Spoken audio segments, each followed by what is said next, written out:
தேடி தேடி சென்று சோறு தின்பதையும், தேவையே இல்லாமல் அவுட்டிங் என்ற பெயரில் ஊர் சுற்றுவதையும், நடுராத்திரியில் திரைப்படம் பார்க்கப் போவதையும், நாகரிகம் என்ற பெயரில் அநாகரிகத்தில் ஈடுபடுவதையுமே இந்த தலைமுறையினர் வாழ்வியலாக ஆக்கி வருகின்றார்கள். உணவு திருவிழா என்று அறிவித்தால் காசையும் கொடுத்துவிட்டு தட்டை ஏந்தி கொண்டு யாசகம் கேட்பது போல் வரிசையில் நிற்கின்றது சமூகம். ஒரு நடிகன் தன்னுடைய வருமானத்தை பெருக்கிக் கொள்ள நள்ளிரவு காட்சிகளை வைக்கின்றார். அறிவை இழந்து குடும்பத்தோடு சென்று கூட்ட நெரிசலில் சிக்கி இறந்து போகின்றார்கள். அதை பற்றி கவலைப்படாமல் தன்னுடைய வசூல் கணக்கை பார்த்து கொண்டிருக்கின்ற ஒரு நடிகனை தலையில் தூக்கி வைத்து வசூல் மன்னன் என்று கொண்டாடி கொண்டிருக்கின்றது இந்த சமூகம். பேசத் தெரியாத குழந்தைகளின் கையில் அலைபேசியை கொடுத்து அதை பெருமையாக பார்த்து ரசிக்கின்றது சமூகம்.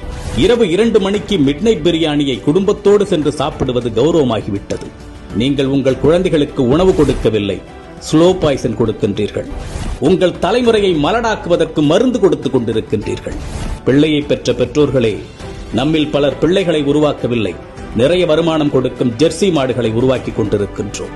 உங்களில் எத்தனை பேரின் பிள்ளைகளுக்கு அறிமுகமில்லாத ஒரு மனிதரிடம் 10 நிமிடம் உரையாட தெரியும்? சொல்லிக் கொடுத்திருக்கின்றீர்களா? இனி சொல்லிக் கொடுங்கள். உங்களில் எத்தனை பேரின் பிள்ளைகளுக்கு தன்னம்பிக்கைக்கும் தலைகணத்திற்கும் உள்ள வேறுபாடு தெரியும்? சொல்லிக் கொடுத்திருக்கின்றீர்களா?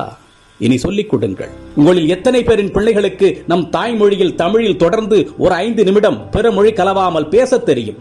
சொல்லிக் கொடுத்திருக்கின்றீர்களா? இனி சொல்லிக் கொடுங்கள். உங்களில் எத்தனை பேரின் பிள்ளைகளுக்கு உங்களின் மாத வருமானம் தெரியும்? அதை கொண்டு எப்படி உங்கள் குடும்பத்தை நடத்துகின்றீர்கள் என்று எத்தனை பேர் உங்கள் பிள்ளைகளுக்கு சொல்லிக் கொடுத்திருக்கின்றீர்கள்? இல்லை என்றால் சொல்லிக் கொடுங்கள். அது தெரியாததால் தான் இன்று பலர் லட்சத்தில் வருமானம் ஈட்டியும் இஎம்ஐயில் வாழ்க்கையை தொலைத்து விழி பிதுங்கி நின்று கொண்டிருக்கின்றார்கள். ஆண் பிள்ளைகளோ பெண் பிள்ளைகளோ, உடல் வெட்கம் என்றால் என்ன என்று சொல்லிக் கொடுங்கள். 10 வயதில் அணியும் ஆடையது, பருவ வயதில் அணியும் ஆடையது, படுக்கையில் அணியும் ஆடையது, பொதுவெளியில் அணியும் ஆடையது என்று வேறுபாடுகளை சொல்லிக் கொடுங்கள். நம்மில் பல பேரின் பிள்ளைகளுக்கு ஐபோனின் விலை தெரியும், வந்த திரைப்படத்தின் வசூல், வரப்போகும் திரைப்படத்தின் புள்ளி விவரங்கள் எல்லாமே தெரியும். ஆனால் அன்றாடம் நாம் உண்ணக்கூடிய அரிசியின் விலை தெரியுமா? காய்கறிகளின் நிலவரம் தெரியுமா? நம் பிள்ளைகளில் பலருக்கு பில்கேட்ஸை தெரியும், எலான் மஸ்கை தெரியும். ஆனால் நம் மொழிக்காக, இனத்தின் வளர்ச்சிக்காக இன்னுயிர் துறந்த தியாக வரலாறுகளை பற்றி தெரியுமா? இன்னும் சொல்வதானால் உங்களில் எத்தனை பேர் அவர்களை நினைத்து பார்க்கின்றீர்கள்? நம் மண்ணின் தியாக வரலாறுகளை நம் பிள்ளைகளுக்கு சொல்லிக் கொடுங்கள்.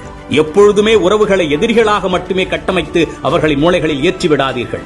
உறவுகளை ஒதுக்கத் தொடங்குங்கள் என்று அவர்களுக்கு நீங்கள் சொல்லிக் கொடுத்து விட்டால், அவர்கள் வளர்ந்துவிட்ட பிறகு அவர்கள் ஒதுக்குகின்ற முதலாவது நபர் நீங்களாக தான் இருப்பீர்கள். வாழ்க்கை என்பது வெறும் கேளிக்கையும் வேடிக்கையும் பணம் ஈட்டுவதும் ஆடம்பரமும் மட்டுமல்ல, அது மன நிறைவாக வாழ்வது.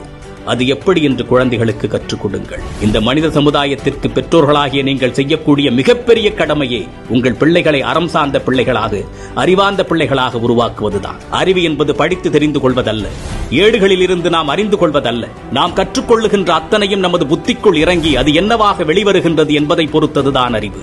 சிந்திக்க தூண்டுவது அறிவு. தன்னுள் எழும் கேள்விகளுக்கு தானே விடை காண்பதுதான் அறிவு. அப்படிப்பட்ட அறிவை உங்கள் பிள்ளைகளுக்கு வழங்குங்கள்.